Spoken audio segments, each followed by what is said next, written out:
제5화 마대자루 썰매와 은빛 고드름의 전설.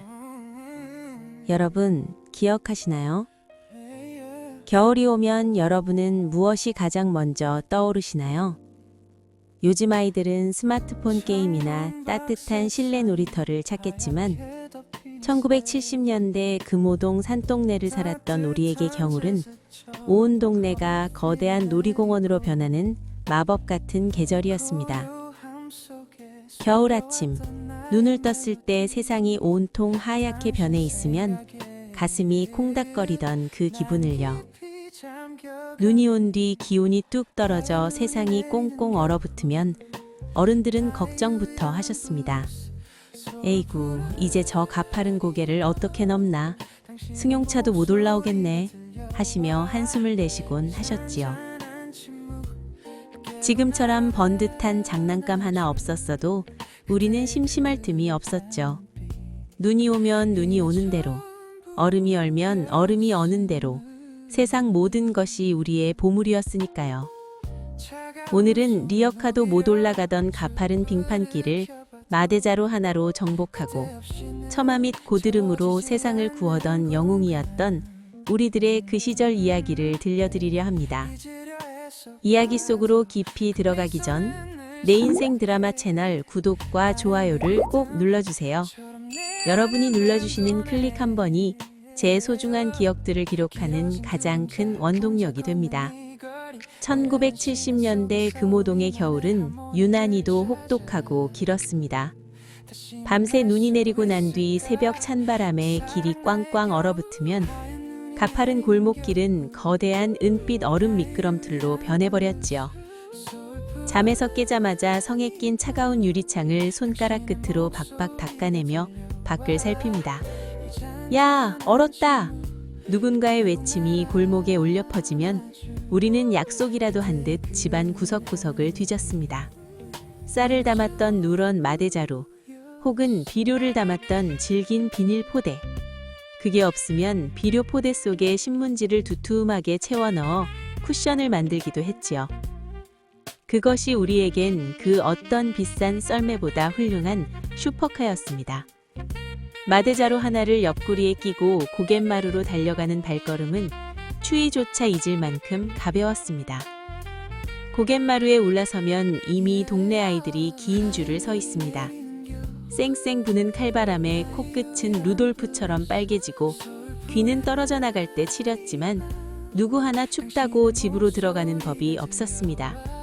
오직 내 차례가 되어 저 얼음 언덕 아래로 몸을 던질 그 짜릿한 순간만을 기다렸지요. 비켜라, 비켜! 외침과 함께 마대자루를 엉덩이 밑에 깔고 앉아 발을 힘차게 구릅니다. 처음엔 엉금엉금 움직이다가 이내 가속도가 붙기 시작하면 눈앞의 풍경이 뒤로 빠르게 밀려나고 귀 옆으로는 바람소리가 휙휙 소리를 내며 지나갑니다. 가파른 계단과 굽이진 골목을 아슬아슬하게 통과하며 아래까지 단숨에 내려갈 때의 그 상쾌함. 그것은 가난한 산동네 소년소녀들이 느낄 수 있었던 세상 최고의 자유이자 해방감이었습니다. 썰매를 타다 지칠 즈음이면 우리는 또 다른 모험을 찾아 나섰습니다. 가파른 계단을 오르내리다 마주치는 지붕 처마에는 수정처럼 맑은 고드름이 칼처럼 매달려 있었지요. 우리는 긴 막대기를 들고 그 고드름을 우두둑 우두둑 떨어뜨리며 칼싸움을 하곤 했습니다. 손바닥만한 것부터 내 팔뚝만큼 굵고 긴 것까지.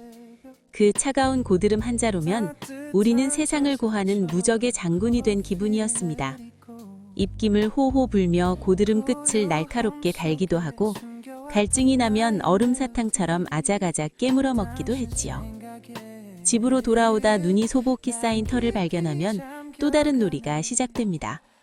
그냥 눈으로만 뭉쳐서 눈사람을 만들려면 손도 시리고 한참이 걸리지만 우리에겐 비장의 무기가 있었습니다. 바로 골목 어귀에 던져진 다 탄 연탄재였지요. 연탄재를 중심 삼아 눈 위에서 굴리기 시작하면 순식간에 눈덩이가 커다랗게 불어났습니다. 나뭇가지를 꺾어 팔을 만들고 연탄 조각으로 까만 눈과 코를 만들어주면 연탄재 눈사람 완성. 하얀 눈 위에서 유난히 선명하게 빛나던 그 투박한 눈사람에게 누군가가 던진 눈덩이를 나 대신 맞아주는 나의 눈사람 친구가 영화 속 영화공장의 올라프처럼 나를 든든하게 지켜주는 것 같았습니다. 물론 그 시절의 놀이가 늘 즐겁기만은 않았습니다. 얼음판 위에서 중심을 잃고 굴러 무릎에 피멍이 들기도 하고 바지는 젖어서 뻣뻣하게 얼어붙을 일쑤였죠. 장갑 낀 손가락은 감각이 없을 정도로 시렸지만 우리는 다시 툭툭 털고 일어나 고갯마루로 뛰어갔습니다. 누가 더 멀리 가나 내기를 하고 서로의 마대자루를 잡아당기며 깔깔대던 그 시간들. 어느덧 해가 뉘어지고 집집마다 저녁 짓는 연기가 피어오르면 마지막으로 썰매를 타며 고갯길을 내려오며 아쉬운 마음을 뒤로하고 집으로 향합니다. 현관문을 열면 제일 먼저 마주하는 건 엄마의 한숨 섞인 핀잔이었죠. 아이고 이 녀석아, 옷걸이 이게 뭐냐? 이 추운 데서 그러고 놀다 병나면 어쩌려고. 젖은 옷을 벗겨내며 엄마는 한마디 던지지만 그 손길만큼은 자식의 온몸을 걱정하는 온기로 가득했습니다. 따뜻한 아랫목에 이불을 덮어주며 얼른 들어가 몸 녹여라 하시던 그 목소리가 아직도 귓가에 선합니다. 씻고 나와 앉은 밥상 위엔 비록 고기 반찬 하나 없었지만 김이 모락모락 나는 갓 지은 밥에 뜨끈한 국 한 그릇. 식구들이 옹기종기 모여 앉아 서로의 온기를 나누며 먹던 그 저녁밥은 우리를 다시 살게 하는 힘이었습니다. 밖은 여전히 꽁꽁 얼어붙은 겨울이었지만 우리 집 안방만큼은 아이들의 웃음소리와 엄마의 정성으로 봄날처럼 따뜻했습니다. 이제는 세상이 좋아져서 아이들은 깨끗한 실내 썰매장을 찾아가고 길바닥은 염화칼슘으로 금세 녹아버립니다. 마대자루를 타고 빙판을 가르던 풍경은 이제 추억의 앨범 속에서나 찾아볼 수 있게 되었지요. 하지만 가끔 삶이 얼음판처럼 미끄럽고 가파르게 느껴질 때면 저는 그 시절 금오동 고갯길을 떠올립니다. 눈이 오면 리어카도 승용차도 못 가던 그 험한 길을 우리는 마대자루 하나에 의지해 신나게 내려왔습니까? 넘어져도 다시 일어나 웃으며 올라갔던 그 용기라면 지금 우리 앞에 놓인 인생의 빙판길도 충분히 즐겁게 지나갈 수 있지 않을까요?